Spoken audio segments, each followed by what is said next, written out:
أعوذ بالله من الشيطان الرجيم. بسم الله الرحمن الرحيم. الفا بها من نعمة، ثم الصلاة والسلام على المبعوث رحمة للعالمين محمد بن عبد الله وعلى آله وأصحابه ومن تبعهم بإحسان إلى يوم الدين. أما بعد، السلام عليكم ورحمة الله وبركاته. musidɓe julɓe tedduɓe ɓawon yettude Allah subhanahu wa ta'ala on,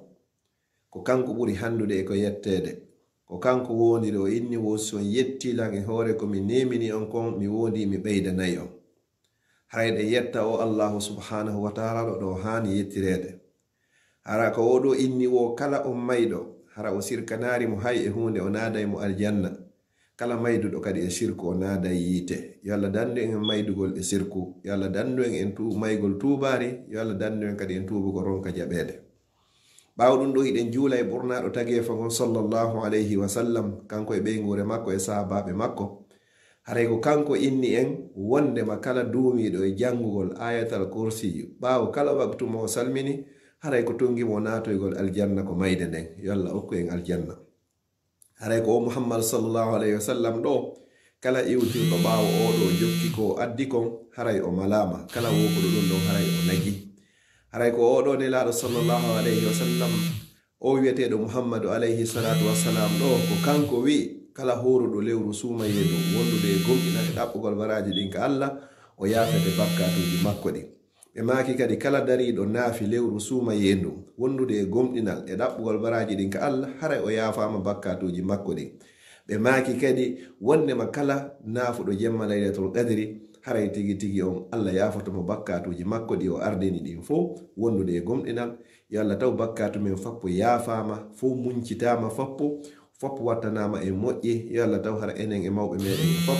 en rinɗinama e natugol yiite jahannama ya rabbal alamin.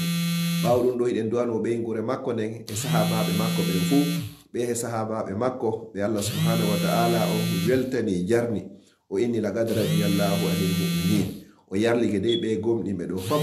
yo Allahu watido en enen e ɓeɗo. ɓawɗo no duwano ɗen tabi'ina e tabi'it tabi'in wa man tabi'ahum bi ihsani ila yawmiddin wa anna ma'ahum bi fadlihi wa judihi wa mannihi wa karami. e kala iwtirɗo ɓawo ɓeɗo kadi en mawɓe meɗe wuruɓe fatiɓe ha hewta dendangal julɓen foppo ila yawmil qiyama. musidɓe julɓe tedduɓe ɓen inni on taqabbalallahu minna wa minkum salihal a'mal. yo Allah jaɓan en dendangal golleji meɗen moƴƴi ɗin foppo, yo Allah on jaɓo. en toriki Allah subhanahu wa ta'ala ko wopa kon foppo, yo Allah o yaafo. ko hawrinira e sawaba kon fo, yo Allah maran en ka bonata ton ha nyande tawiɗen mo. musidɓe julɓe tedduɓe, ko raɓɓiɗi ko honno hanuɗen wa'ugol ɓawo lewru sumaye. ko honno hanuɗen wa'ugol ɓawo lewru sumaye. ko adi ko mi toro Allah, yo Allah hawriniran e sawaba. komi yewta ɗo kon waɗa hara ko fi makko kadi. yo o ardina ko wiyete kon al ikhlasa fil qawli wal amal. yo Allah laɓɓina nan anniye an on ka kongol e ka kugal. ko honno hanuɗen wa'ugol ɓawo sumaye. mi fuɗɗoray waɗa categoriji tati. neniraɓe ɓen, ko ɗum woni bandiraɓe ɓen e sukaɓe ɓen, tawti honno kadi e enen duhiɓe ɓen ya rabba. mi fuɗɗora ka sukaɓe ɓen. gorejo an ma miññirawo an, enen sukaɓe ɓen mi woni e fuɗɗorde koye ɓen ɗo woni komi tawa. ko honno hanuɗe wa'ugol ɓawo lewru sumaye. go'o, enen sukaɓe ɓen ko sumaye ari siɗen kuwafino wanno rok ɗum fo en ittuno, wa'iren noon kadi ɓawo sumaye. fewno sumaye arata hayɗe wanno senji ka dande, watta en wattoɗi si sumaye ari yandi sabi Allah. fewno sumaye on arayno ɗen wanno rasta, ɓay sumaye on hewti ittuɗen rastaji ɗin, yandi wata en wattuɗi ɓawo sumaye. aɗo sumaye on arno, aɗo sumaye on arde hari en fimayno, ɓay sumaye on ari en fimitari wiɗen ko sumaye, ta en fimidu kadi ɓawo sumaye. aɗo sumaye on arde no wodno tiggitotoɓe seeɗa yara ɗum ko yette jallo ɓen, ɓayno sumaye ari ɓeyni ɓe memata biniri e nder lewru sumaye, wata en memeduni kadi ɓawo sumaye. aɗo sumaye on arde hari en yahayno boite, ɓay sumaye on ari wiɗen ɗi fappo ɗi fermi, joma boite en fo fermi, yahayɓe boite goto inni yahata. en toroniri en jejidiri kadi ɓay sumaye yahi wata yellito ton, ɓay enen tigi jaka en andi pelletina ko moƴƴi. fi honɗum kala ko hanaka waɗede e nder lewru sumaye hanaka kadi waɗede kadi ɓawo lewru sumaye. Jaka en fu du en andi jaka yo konko wonɗe wadde ɗon waɗugol coiffeji rock moragol rasta fiimugol yarugol jokkodirgol e rewɓe jayahugol dancing ekkutugol musique jaka en andi ɗiɗo fo ko piiji harmuɗi. Joni noon en suusari waɗugol ɗi ka nder lewru sumaye ko Allah jeyi lewru sumaye en torodiri en jejidiri wata en wattuɗi kadi ɓawo sumaye. Wallahi hara hino harmi en fop meɗen enen sukaɓe ɓe wallahi hay goto e meɗen yiɗata ndeno maaya hara rastano ka hoore mum. Goto e meɗen yiɗata nde hino maaya hara ko rokko woni ka hoore muɗum. Goto e meɗen yiɗata nde hino maaya hara ɗa yehi e nder boîte. Goto e meɗen yiɗata nde hino maaya hara ɗa maɗɗi cigarette wa. Goto e meɗen yiɗata nde hino maaya hara hiɗa yarde beere. Goto e meɗen yiɗata nde hino maaya hara hiɗa walude e debbo janano. Goto e meɗen yiɗata nde hino maaya hara hiɗa yahude waɗoygol ko harmi. Goto e meɗen yiɗata nde hino maaya hara ko musique wonɗa e ekkutude. Ɓay a yiɗa non ɗum ɗon maygol hara koye ɗi alhaaliji ɗo wonɗa ko fi honno non susanta waɗugol ɗiɗo kadi ɓawo lewru sumayendu. Ene a anda si Allah wawatama ƴettitude ɓayle himo wawi ƴettitude ma hay nder ɗiɗo harɗa wadde ɗiɗo. Musidɓe julɓe tedduɓe sukaɓe goreɓe wattanen hakkil moƴƴa. Woɓɓe ko golli kon fuu ka nder lewru sumaye ɗum ɗon bonnama o ñande julde. Yeddugol non Allah ñande julde no ɓe wiiri noon no waywa sa yeddi Allah ñande daroyɗa yeeso makko haray no hulɓini moƴƴa.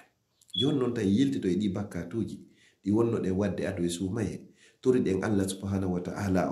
o newnani en waɗari ɗi e nder lewru sumayenu toroɗen mo kadi wata o newnan en waɗugol ɗi kadi ɓawo lewru sumaye. Si ɗum ɗum feƴƴi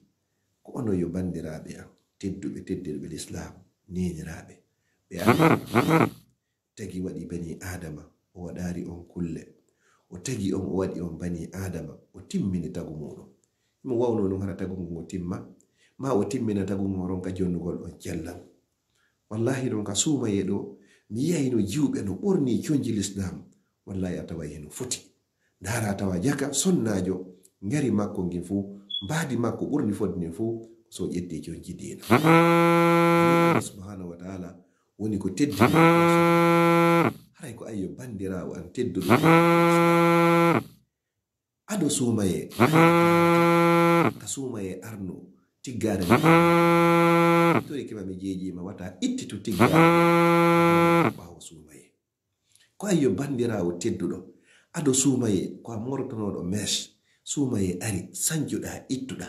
mi tori kema mi jejima li wajhillah fi Allah fi mo hotanta on wata tokkitu rasta e hoore ma a taratano ado sumaye ari ha yehi akkitirari ni hoore ma on alhaali ma ɗon ko on ɗo yiɗɗa yo Allah ƴettite hoore muɗum ko fi honnon ittanta tiggare maɗen nde ngari sumaye on yehi. Hiɗa yiɗi yo Allah ƴettite hara tiggare ala e hoore ma. Hiɗa yiɗi yo Allah malakul mawti on nange hara pellet mesno e hoore ma. Bandirawo tedduɗo ado sumaye arde a ƴettayno jungo ma salimina gorko janano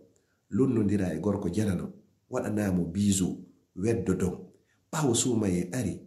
ko kupuɗa relaxion ji ma ɗin fop an e koppen ma ɓen fop wiɗa sumaye ari wiɗa rendez-vous meɗen on ko tuma juula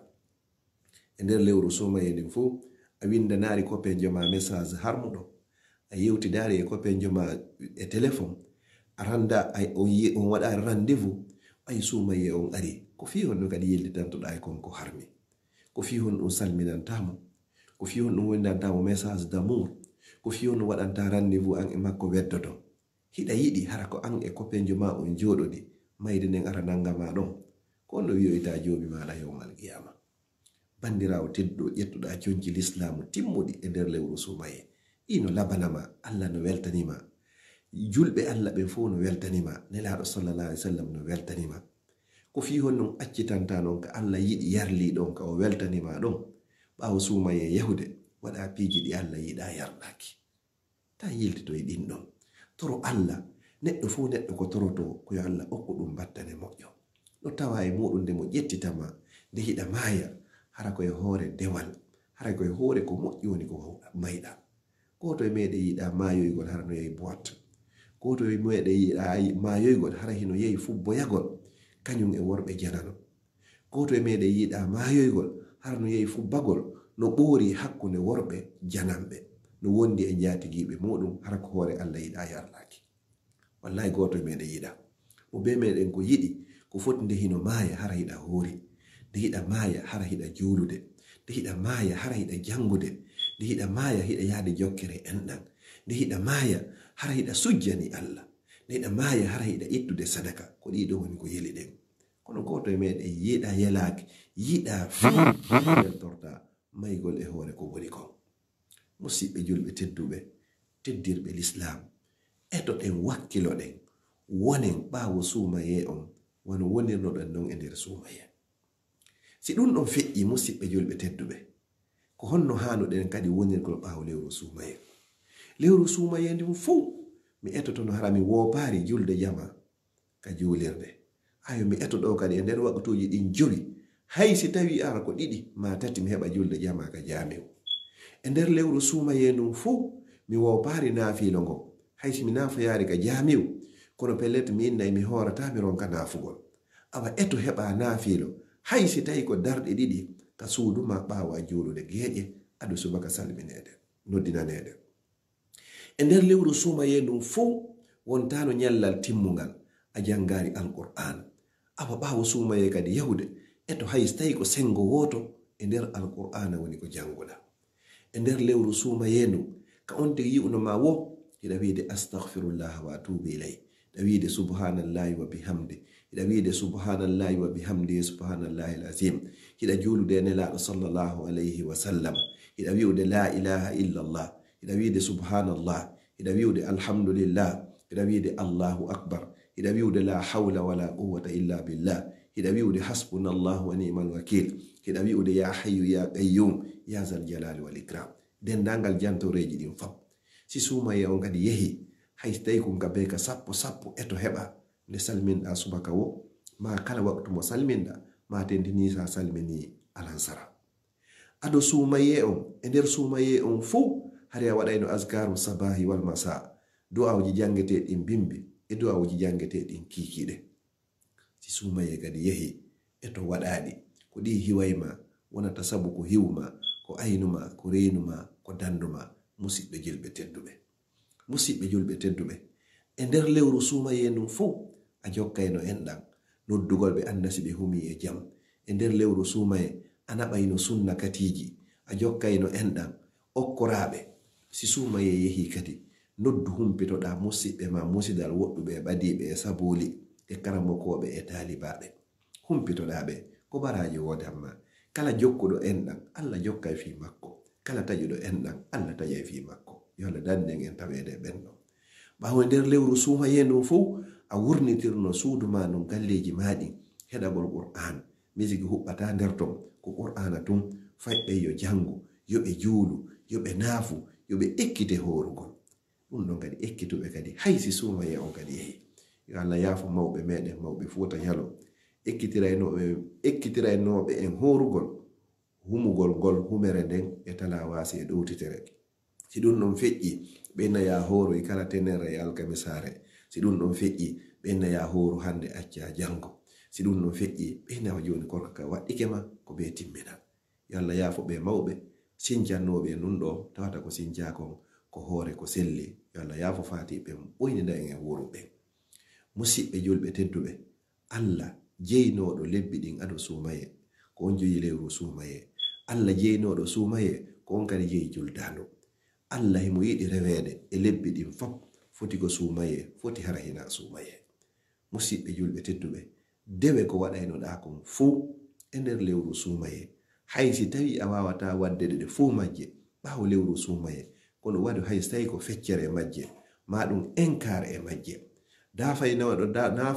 darɗe 10 ma darɗe 8 wata ronko darɗe 2 jangaynoɗo juzu ñande be ñande wata ronko hay sai ko sengo woto wirdotonoɗo jantotonoɗo inde Allah temedere wulure wata ronko hay sai ko laabi 10 ittaynoɗo sadaka ñande be ñande wata ronko hay sai ko nde wotere nder yontere